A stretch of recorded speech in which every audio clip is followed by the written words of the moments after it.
राधा मेरी स्वामिनी, मैं राधा का दास, जन्म जन्म मोहि दीजियो वृंदावन का वास।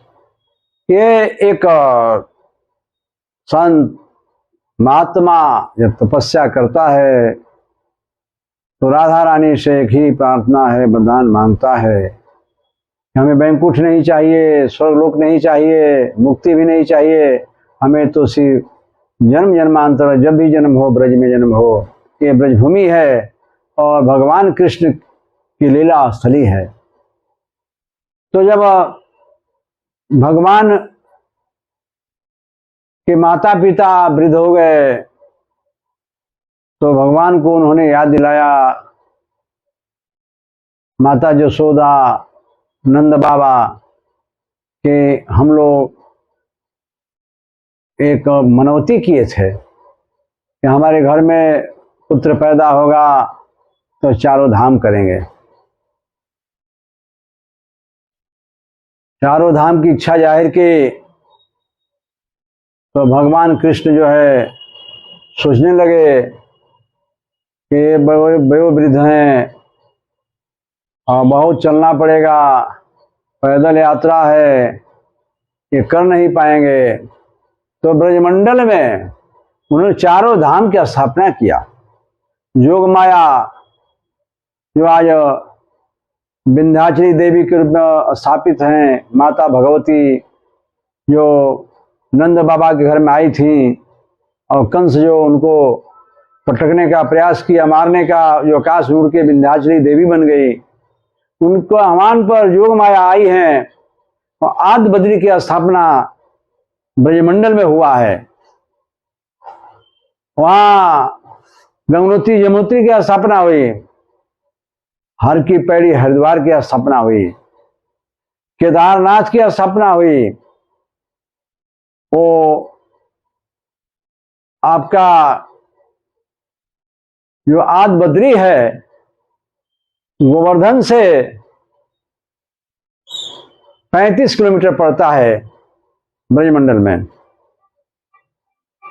से 35 किलोमीटर की दूरी है आदि बद्री का जंगल है, नर नारायण पर्वत है और वो पहले भरतपुर जिला में पड़ता था, डिग तहसील में। एक साल से डिग जिला बन गया है तो डिग जिला में ही पड़ता है।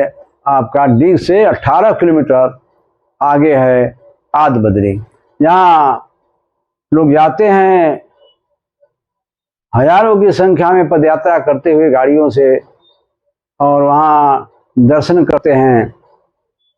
वहाँ से गंगोत्री यमुनोत्री है बगल में, वहाँ हर की पैड़ी हरिद्वार है और वहाँ से 8 किलोमीटर बगल में केदारनाथ है।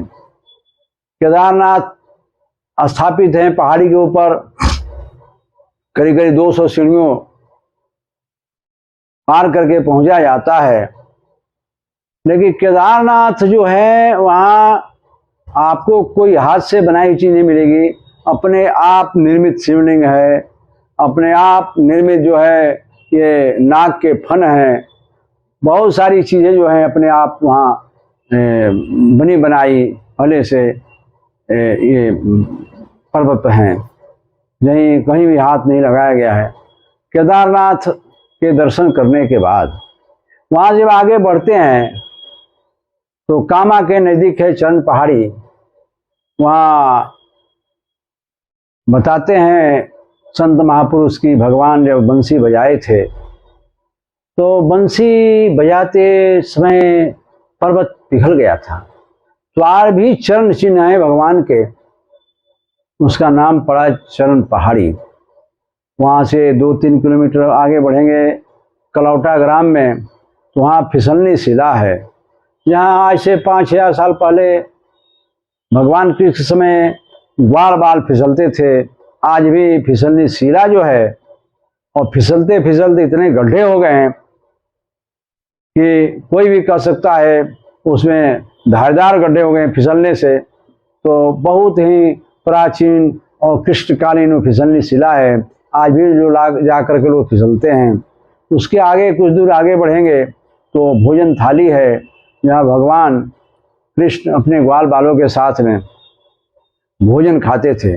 तो पत्थर का घिसा हुआ ऐसा बनाए एक कटोरा टाइप का भोजन थाली, जगह जगह जब पत्थरों में वहीं रोक के वो लोग प्रसाद पाते थे। तो ये जो चीज़ है ये राजस्थान पड़ता है, डिग जिला में और कुछ कामा तहसील में, डिग तहसील में। ये बड़े दर्शनीय स्थल हैं।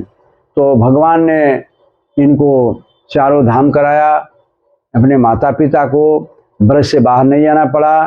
तो ब्रज में ये जो चीज़ें हैं आज हजारों हजार की संख्या में, लाखों की संख्या में कहिए, जब 84 कोस की यात्रा निकलती है तो जरूर आदि लोग जाते हैं, केदारनाथ जाते हैं, गंगोत्री यमुनोत्री के दर्शन करते हैं, हर की पेड़ के दर्शन करते हैं, भोजन थाली का दर्शन करते हैं, फिसलनी शिला का दर्शन करते हैं। ये हमारा ब्रज है और ब्रज में आज भी चारों धाम स्थापित है। उसका लाभ मिलता है, जो चारों धाम कर आते हैं उसका लाभ यहीं ब्रज में मिल जाता है। जय जय श्री राम।